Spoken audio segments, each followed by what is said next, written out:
Welcome to the GMAT Strategy Podcast. You're here because you believe there's a better way to study for the GMAT, and so do we. We created the GMAT strategy to maximize your results and minimize your effort so you can get to the fun parts about business school and life as quickly as possible. My name is Isaac Puglia, and I've been teaching GMAT classes and tutoring privately for the GMAT for almost a decade, and I've achieved a 99th percentile score on the GMAT and helped thousands of students get into the business schools of their choice. I'm excited to be a part of your MBA journey since we all at TGS think our world can benefit from the best possible business leaders that we can find. If this show is bringing you value, please share it with your friends and family who are studying so that together we can make this process as easy and as painless as it can possibly be. Let's go. Welcome to Real GMAT Problems, episode 17. Doing real GMAT problems really helps you recognize key concepts on test day, so let's talk through a few examples together. The problems that we're going through today are from the 11th edition of the official guide for GMAT review, and you can web search them if you'd like to follow along visually. I know many of you won't be in that situation, and that's no problem.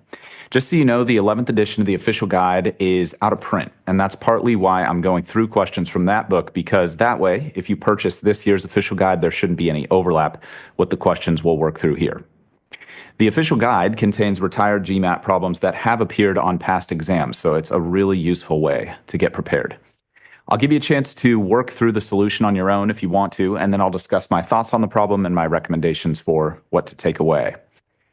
What I recommend doing is pausing after I read through each problem and, at the very least, visualize how you would solve it. You might not be able to execute all the steps in your head if you're on the go, but see how far you can get. It's a great workout for your brain, and it's amazing how well visualizing helps improve what you write down when you eventually return to the scratch pad. If you're in a situation where you can physically write down what you would on test day, like on a plane or a train, that's ideal. Here we go. This is problem number 56. Which of the following is not equal to the square of an integer? Just going to read that again. Which of the following is not equal to the square of an integer? Option A is the square root of the square root of 1. Option B is the square root of 4. Option C is 18 divided by 2. Option D is 41 minus 25. And option E is 36.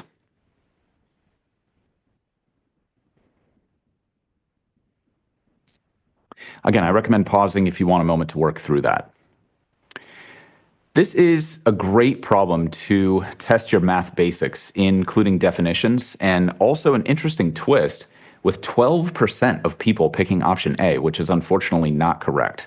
So we'll explore that a little bit more in a moment. It's also a good example of how the exam likes to phrase things in potentially confusing ways, which is a good opportunity for us to practice being cool under pressure and also taking our time understanding exactly what the problems are asking us to do. At the end of the day, this one is just about some fairly straightforward computation and making sure you read well and understand basic definitions. So let's walk through all that. First, what might a correct solution look like? Most of us are probably going to want to just look at the answers and do some computation to test which is not equal to the square of an integer. This is an interesting problem in that we're basically forced to use the answer choices rather than a typical, what I would call, quote unquote, top-down math problem, where we're just given some constraints and then we can just solve our way to the bottom of the page and the answer. It's not something that I've seen throw a ton of people off, but it's definitely worth mentioning so that it's not a surprise when you see this kind of thing on test day. It's actually fairly common on the quant section. The other piece that I can see people getting confused about is the word not. Now, on the exam, they've actually capitalized the not. They've put it in all caps, but you might be surprised how many people still miss that or just forget it as they get into the math part of the problem.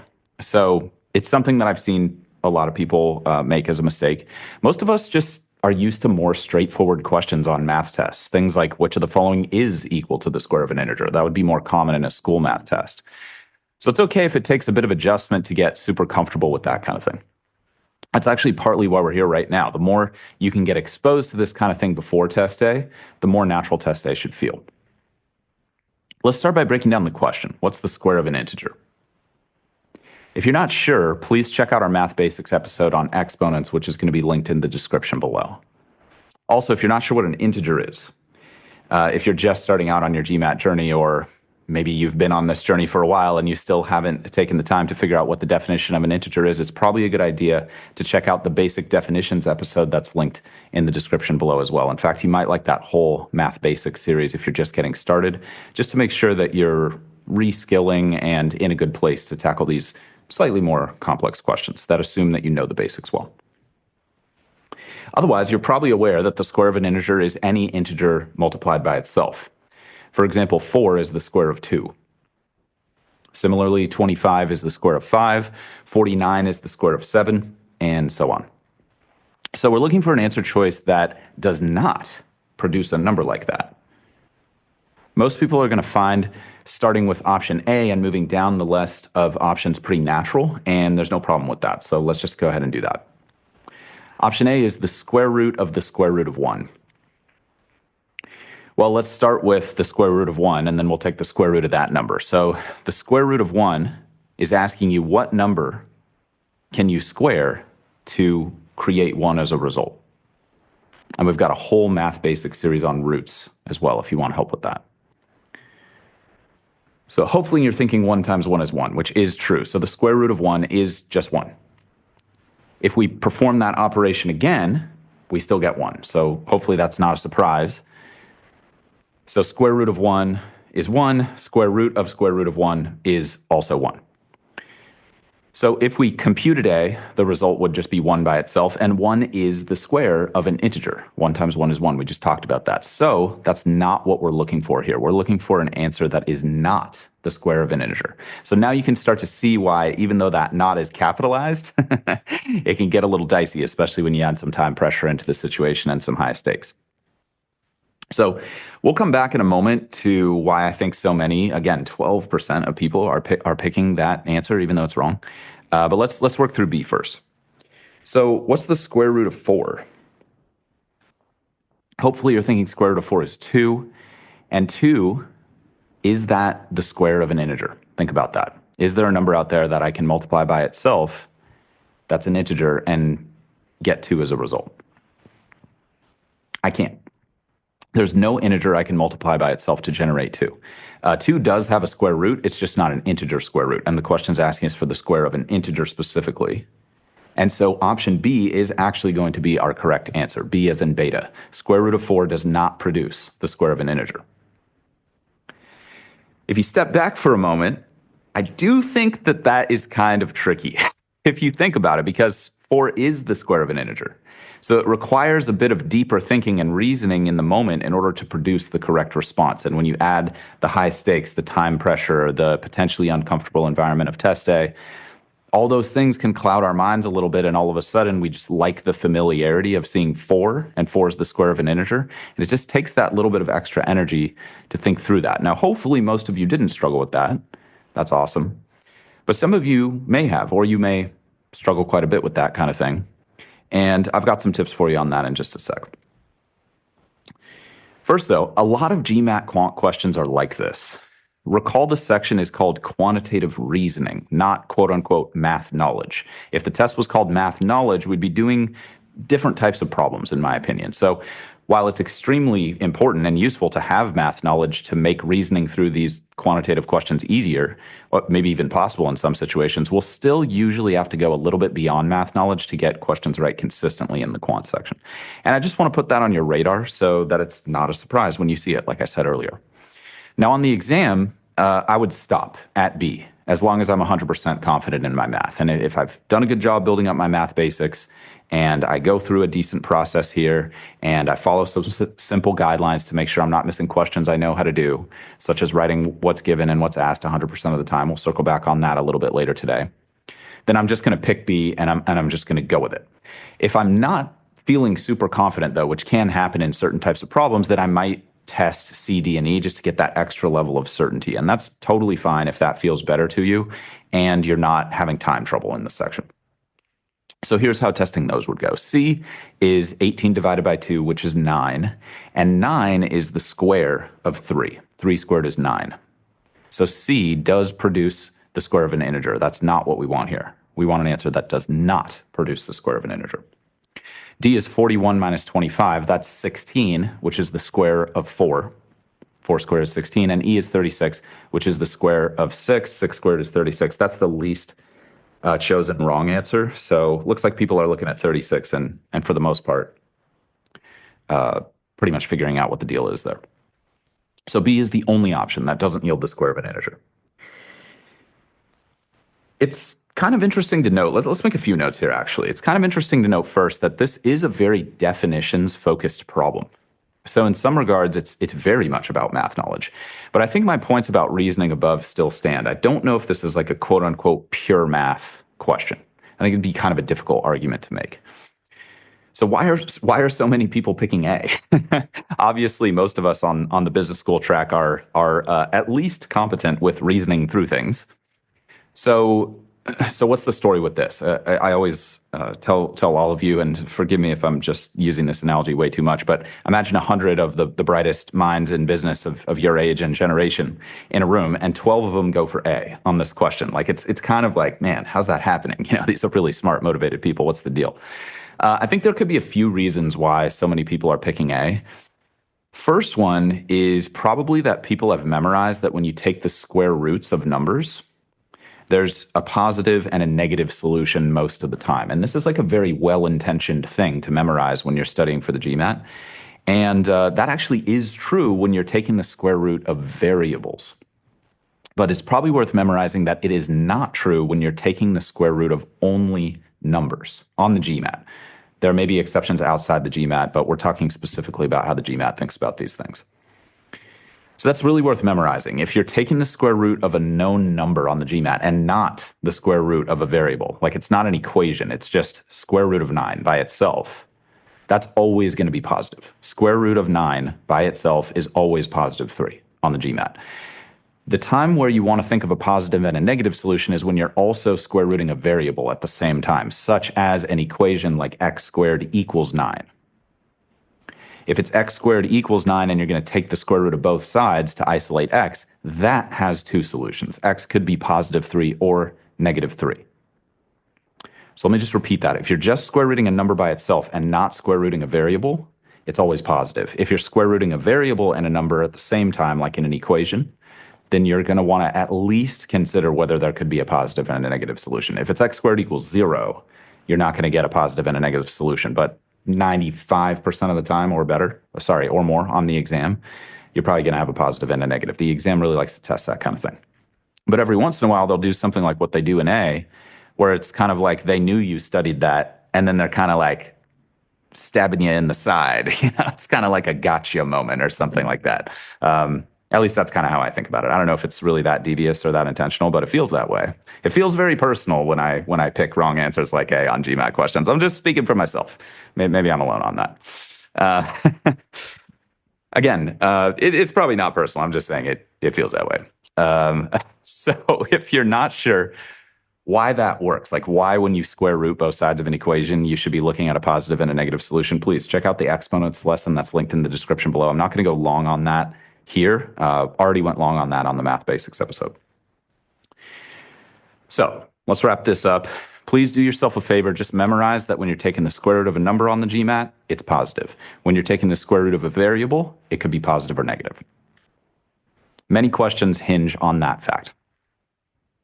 Now, why might that lead someone to pick option A? Well, if you look at A and think, oh, that could be positive 1 or it could be negative 1, like you think about what I just said wrongly, then you would think negative 1 is not the square of an integer. And that is true. Negative 1 is not the square of an integer. So at that point, you might think the answer is A, stop, pick A, and not even think to check B. So hopefully you're ahead of the curve on that specific thing as a result of being here right now. Or maybe you didn't make that mistake at all, in which case, hopefully we've just reinforced some good habits.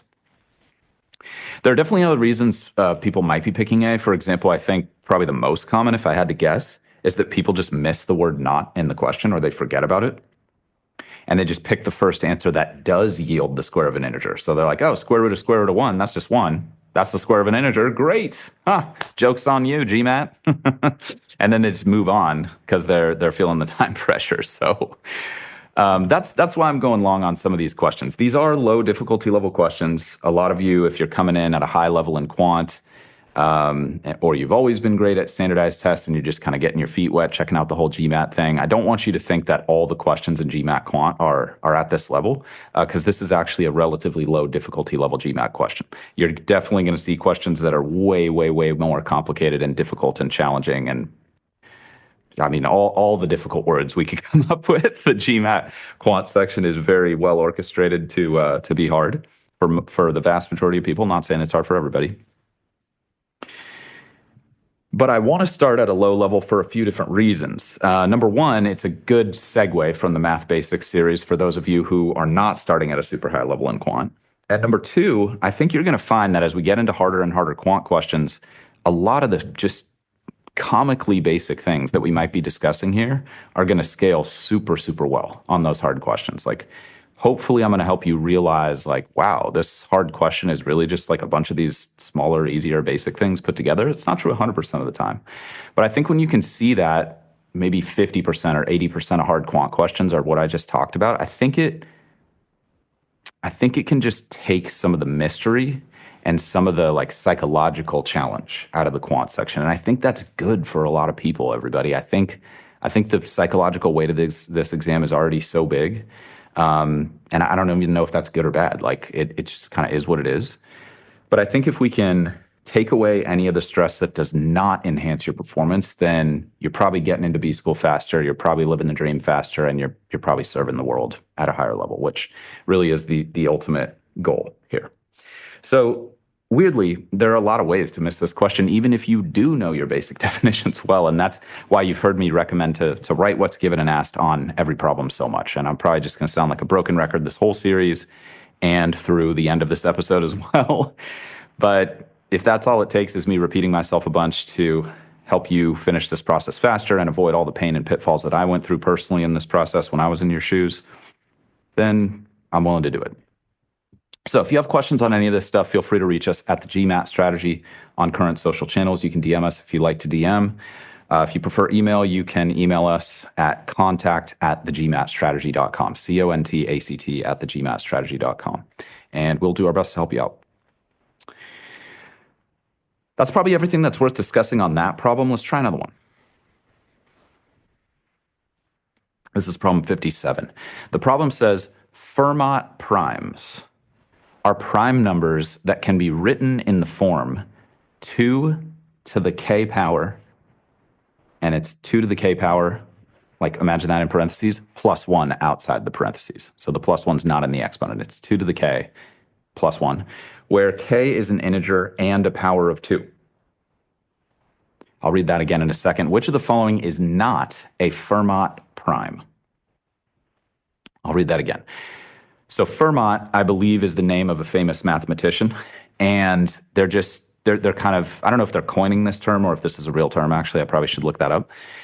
But they're just saying Fermat primes. They're basically defining for the purposes of this problem a certain type of prime number. So they say Fermat primes are prime numbers that can be written in the form 2 to the k power, open parentheses, 2 to the k power, close parentheses, plus 1, where k is an integer and a power of 2. Which of the following is not a Fermat prime? Option A is 3. Option B is 5.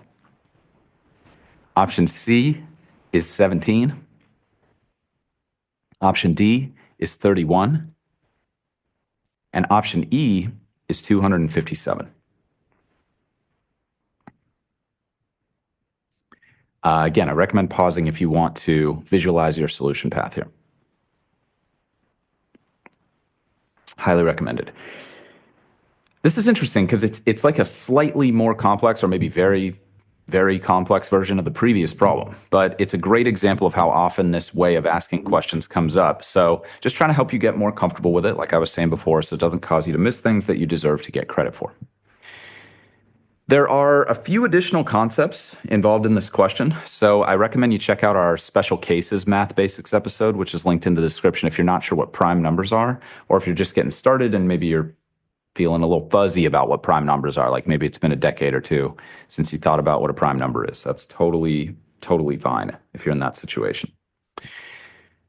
Like the previous question, assuming you know your basic definitions and are comfortable with exponent rules, you should be able to get this kind of question right consistently. I do think there's some confusion in how the question is asked, but if you don't make a reading, writing, or math mistake, you're probably nailing this one, which is good news. So let's talk about a potentially correct solution path. Let's talk about a potential solution path that would be correct. Once again, we're going to be forced to use the answer choices here.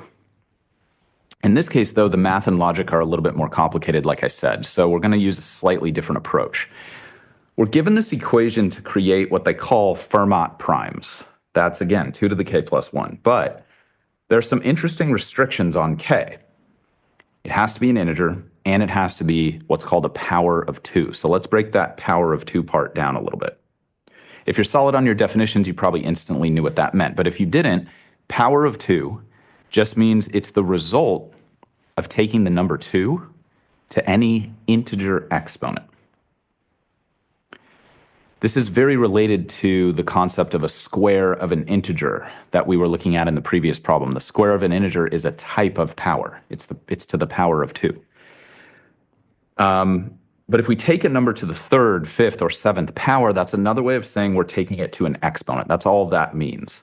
So 5 to the 2 can be said as 5 squared. It can be said as 5 to the exponent of 2. It could be said as 5 to the power of 2, or it could be said as 5 to the 2nd power. All of those phrases mean exactly the same thing. It means take 5 and multiply it by itself. Okay, so again, this is why we made that exponents lesson for you. I'm going to go deeper and longer on that there if you want to firm up your understanding of exponents, as it were. So what are some quote-unquote powers of 2? Well, this is a little different because a power of 2 now means we're talking about the base. 2 is the base that we're taking to any integer power. So it's almost like a flip of some of the definitions we were talking about, and I think a lot of people are probably getting turned around by that here. So 2 to the 1st power is 2. 2 to the 2nd power is 4. So 4 is what's called the 2nd power of 2. 2 to the 3rd is 8. So 8 is the 3rd power of 2. 2 to the 4th is 16, so 16th is the 4th power of 2. So 4, 8, 16, those are all powers of 2. That's what this question is telling us k has to be. It has to be a power of 2, meaning it has to be 2 to the 1st, 2 to the 2nd, 2 to the 3rd, 2 to the 4th, 2 to the 5th, 2 to the 6th, that kind of thing. Again, totally okay if you were a little fuzzy on those basics. It's probably been a long time since you thought about these kinds of things, and that's totally normal, and also why we're here discussing this stuff in advance of test day.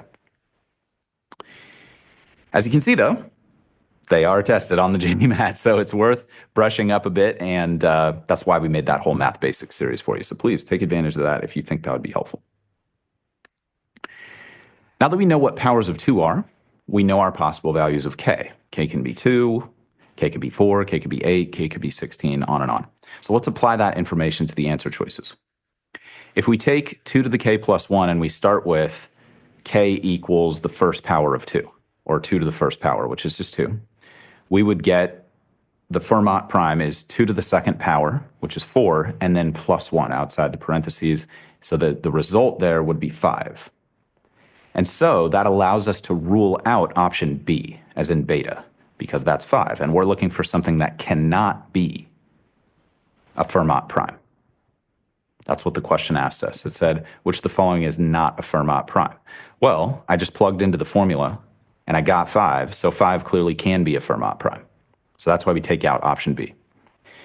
Personally, I think this is a situation where solving a few iterations of the formula is going to be a little easier than setting the formula equal to 5 and then solving for k. But some of you might be more comfortable with that approach, and that's completely fine. I'll actually demonstrate what that might look like in a little bit. But I'm just going to take what I think is kind of the simpler approach, which is just like kind of plug in some potential values and see what happens.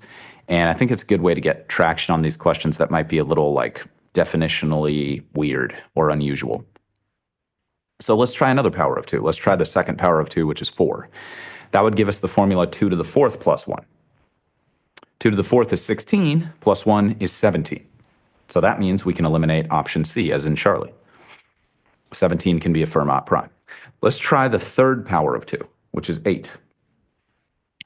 That would yield 2 to the 8 plus 1. Might take you a little while to figure out what 2 to the 8th is, but if you multiply 2 by itself 8 times, eventually you would get 256. 256 plus 1 is 257, so we can eliminate option E. That leaves us with option A, which is 3, and option D, which is 31. At this point, it would be totally okay if you're a little stuck or you're not sure how to get past this. Like, was it 3? Is it 31? I don't know. There's a few different directions you can go there. I think personally it's probably best at that point to set the formula equal to 3 and then set the formula equal to 31 and see if you can reason through the solution. So let's do that. And this is what I was talking about earlier. Some of you might have done this for all 5 answer choices. Totally cool if that's the most natural thing for you to do on this problem. Let's start with 3. So I'm gonna take the formula for the Fermat prime, 2 to the k plus 1 equals 3. And let's use some basic algebra to simplify. Let's subtract 1 from both sides. And we've got a Math Basics episode on equations and algebra if you need some brushing up there. Subtracting 1 from both sides, that yields 2 to the k equals 2. Now, the only way for that to happen is if k is equal to 1. The only way for 2 to the k to equal 2 is if k is 1. But I don't think it's very obvious that 1 is a power of 2. But it actually is. 1 is a potential power of 2 because if we take 2 to the 0 power, again, this is explained in depth in the Exponents Math Basics episode, linked in the description. If we take 2 to the 0 power, that equals 1. So 1 is actually a quote-unquote power of 2. It is the 0th power of 2. It's kind of tricky, but it's the kind of thing that the exam likes to test us on. It's kind of like the exam is asking like, oh, you're prepared? Well, how well prepared are you? Have you covered all of the details? I mean, think about making a decent PowerPoint deck versus an exceptional PowerPoint deck. There can be a lot of attention to detail that goes into something like that. Now, I'm not saying business is all about PowerPoint decks, but it's a valuable skill. So it's the kind of thing that I personally think they're testing out there.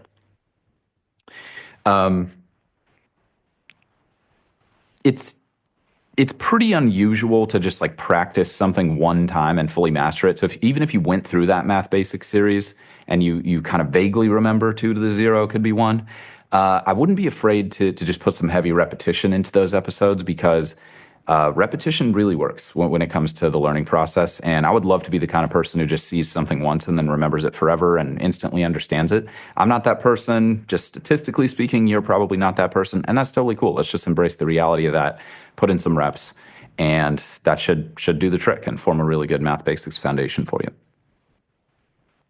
So starting to tie this off, ultimately, that just means A can be a Fermat prime because 2 to the 0 power is 1. And 2 to the 1 plus 1 equals 3. So that's going to make our option D, as in delta, which is 31. 31 cannot be a Fermat prime, based on the definition we're given. If you were unsure, you could have done a similar thing to D to test it out. We could have set 2 to the k plus 1 equal to 31, then made the same algebraic move, subtracted 1 from both sides to get 2 to the k equals 30. But then we'd be stuck because there's no exponent we can raise 2 to get 30. No integer exponent, excuse me. There's no integer exponent we can raise 2 to the power of to get 30. So that's another way that you might have been able to discover that D is the correct answer. It cannot be a Fermat prime.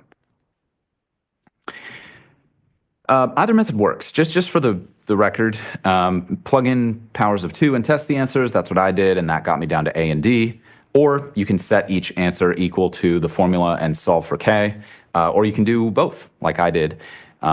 As kind of like a hybrid approach. You've heard me say this in the past. If you followed the series at all, I want to give you some options for thinking through questions in case one or the other makes more sense to you. And that kind of problem-solving flexibility really pays on the quant section in my experience. And also, it's good to remember that our minds, all of our minds can work a little bit differently at times. And the way I like to conceptualize something might be a little bit different than the way you like to conceptualize something. But both of our approaches may be totally valid and equally efficient and equally effective. And I think it's worth acknowledging that. In fact, your method might be a lot better for you than my method is for me. So if you got something that's working for you, keep doing it. Interestingly, most popular wrong answer here Option A. Not a huge surprise, though, considering I think a lot of people would maybe forget about 2 to the 0. So another good potential note to self from this question is that it's worth memorizing all your powers of 2 from 2 to the 0 power up to 2 to the 10th power. I think beyond that's probably not going to help that much. But 2 to the 0, 2 to the 1, 2 to the 2, blah, blah, blah, all the way up till 2 to the 10th. Those numbers are tested pretty heavily in GMAT Quant, and I think it's really nice to be able to look at a number like 32 and instantly be able to recognize, oh, that's 2 to the 5th. It's not essential, just to be clear. You can always figure out powers of 2 by doing some manual multiplication, but I think you will find it quite helpful in general to have those memorized, so I'd recommend it. To sum up some valuable takeaways on that particular problem, recognizing what powers of 2 means, really, really valuable. Thinking about taking numbers to the power of 0, a little unusual in school math classes, really valuable on GMAT Quant. And finally, potentially memorizing all the powers of 2 up to 2 to the 10th. That would be kind of weird if you did that as a working adult in the business world, but studying for the GMAT, really, really helpful. I think that sums up that problem pretty well. Let's try one more together. This is problem number 58. If x squared equals 2 times y to the third power, and 2 times y is equal to 4, what is the value of x squared plus y? Let me repeat that. If x squared equals 2 times y to the third power, and 2y is equal to 4, what is the value of x squared plus y? Option A is negative 14. Option B is negative 2. Option C is 3. Option D is 6. And option E is 18.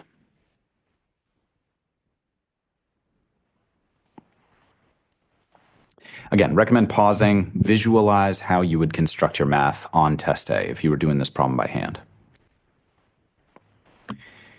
In contrast to the previous 2 questions, this one isn't very reasoning heavy at all, I don't think. It's more just about doing math. And what you might find interesting is that way more people than average get these pure math questions right than those reasoning type questions.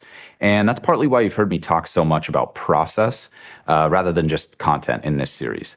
The math basic stuff is more the content stuff. This is where we're getting more into how does that stuff actually show up on the exam and how can you connect the dots. So pure math questions like this one that don't involve a lot of reasoning tend to be a bit more familiar from school math classes for most of us. And that's also why I've been doing my best to expose you to a variety of problem types so you can be ready for what you're really going to see on test day. You'll see both types of questions for sure, but content matters and reasoning matters. And this question's a good example of the content side because basically we're going to solve for 2 variables. That's going to be pretty familiar for many of you. But just to be sure everything is buttoned up, let's walk through a correct solution path, and then we'll talk about how to avoid pitfalls. So you might notice that the equation with just y is the most simple equation, and it allows you to fairly quickly get the value of y. So let's begin there. 2 times y is equal to 4. Let's just use the golden rule of algebra and divide both sides of the equation by 2. That gets us y is equal to 2. That's great news because now we can just plug that in for y in the first equation, which is x squared equals 2y to the third. We know that y is 2.